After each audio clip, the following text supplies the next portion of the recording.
Pemirsa, Kepala Dinas Komunikasi dan Informatika Kabupaten Badung, I Gusti Ngurah Jaya Saputra, menerima kunjungan kerja Pemkab Tapanuli Utara di Badung Command Center Puspem Badung.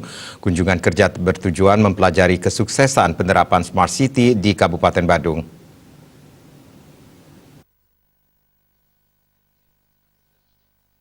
Rombongan Pemkab Tapanuli Utara, Sumatera Utara berjumlah 8 orang, dipimpin Kadis Kominfo Tapanuli Utara, Insinyur Pol Mudi Sagala.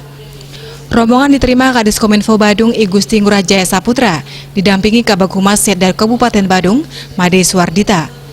Selain Kadis Kominfo Tapanuli Utara, turut serta dalam rombongan Kepala RSUD Tarutung Jandri Ayogi, Kasatpol PP Rudi Sitorus, Kadis Pertanian SEY Pasaribu, dan Kadis Perumahan dan Cipta Karya Budiman Gultom. Dalam kesempatan tersebut, Kadis Kominfo Badung menjelaskan tentang upaya-upaya yang ditempuh dalam mewujudkan Smart City di Badung. Mulai dari pembangunan infrastruktur jaringan fiber optik, layanan akses internet, pemasangan Wi-Fi hingga ke pelosok desa, pemasangan kamera CCTV di hampir 700 di tempat publik dan daerah wisata, serta pembangunan sistem layanan publik. Kadis Kominfo Tapanuli Utara Insinyur Pol Mudi Sagala mengakui, pihaknya masih tertinggal jauh di bidang pengembangan infrastruktur dan prasarana untuk mewujudkan Smart City seperti Badung. Asesmen kemarin, ini ada di pariwisata. Ya, kebetulan memang kita di daerah Tapanuli Utara adalah daerah wisata juga, di Danau Toba.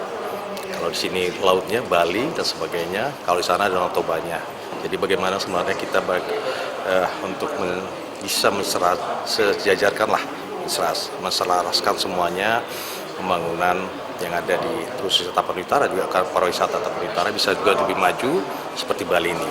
Jadi infrastruktur, karena seperti disampaikan Pak Kadis tadi, memang tidak akan mungkin maju kalau tidak ada informasi.